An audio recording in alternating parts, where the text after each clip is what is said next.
Good morning, everyone. I know it's been a while, but we made a little bit of progress in Project FPIU. Starting off with some of the obvious. I got the full-size hubcaps I've been looking for. Still trying to find, see if I can't find some of the alloys or like some other aftermarket rim.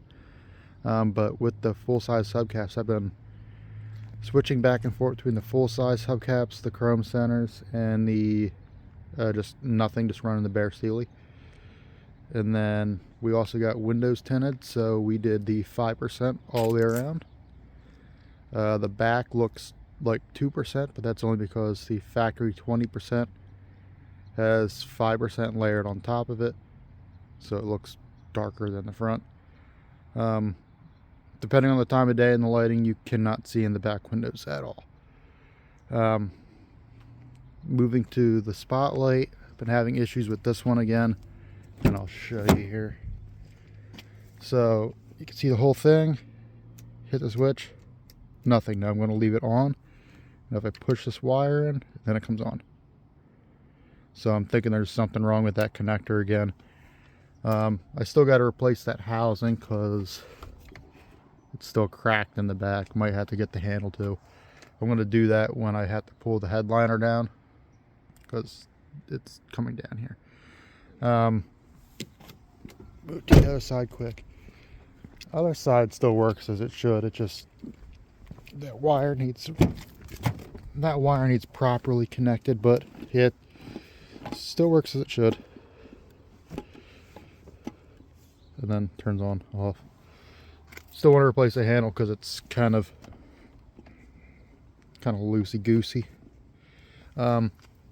Run into a new problem with this, and that problem is I was going to reuse a lot of the old lights that they left in it, just rechange the color.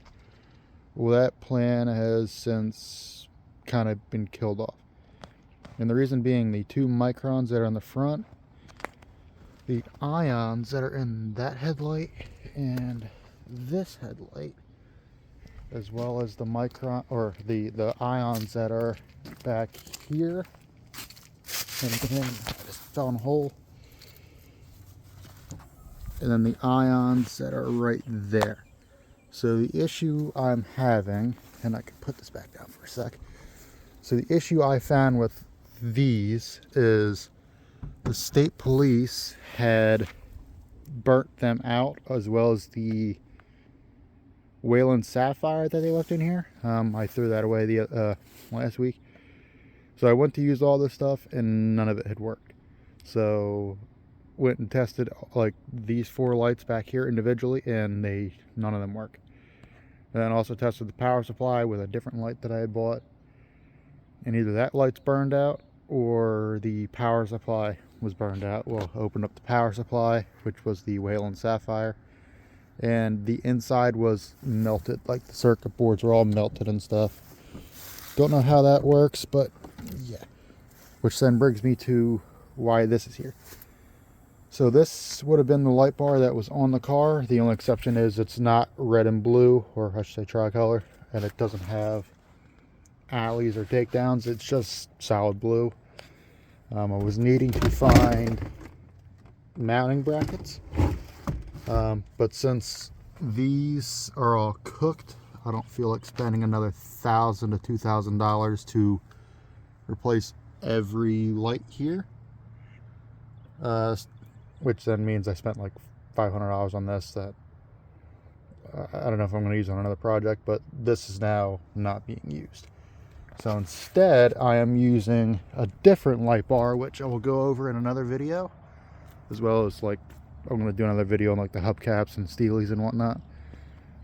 But the light bar I am building going to be a little different than, like, say, your normal police light bar.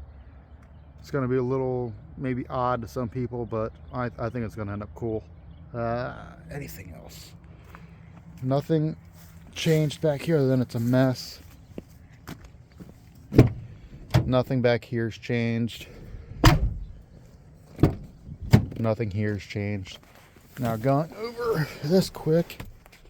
So I'm going to have my sound controller and a controller for all the auxiliary lights. So like underglow, grill lights, rock lights, whip lights, and then up here is going to be the light bar controller. So I'm going to have 3 different patterns, and then what would have been the takedowns and alley lights are all going to be on that switch panel. And I'm trying to reuse the siren that I had in all my other cars, so the PA 300, Federal Signal PA 300. I had to buy a new speaker for it. It's actually in the back. So it's in this box. So this one is, so that would mount to the bar. It's raised a little bit. So then it would sit up here, kind of in the back of the push bar, but kind of blocking the Ford emblem. And then I don't know if I'm putting any other lights up here yet. So far the only flashing lights is going to be the light bar, which I'm going to wire like a breaker back here, so that way I can put that in, and I can't necessarily control the lights unless that is turned on. Oh, with the siren. So got the speaker. I went to test the control unit the other day, and I don't know if it's how I ripped it out of the old car, but it was not making like the audible sounds that it would make if you were testing it. So I'm hoping just that portion is damaged and the rest of it works. If not, I'm going to need to get a different siren, or I don't know, yeah, a different siren or something similar to it that has a PA system in the horn. Don't really care about all the other siren tones. I just want the horn and the PA system. But yeah, so that should about do it for this video. A few videos coming up, like I was saying previously. I'm going to do one on the light bar that I'm building. I'm going to do one comparing this car with the Steelies, the chrome centers, and the full-size hubcaps. I'm getting this thing wrapped in the next week or two, so I'm going to make a video on that. But yeah, it's been kind of slow, but we're getting there. Hoping to get this thing presentable by Thanksgiving, because I'm going on a trip Thanksgiving. But yeah, see everybody in the next video.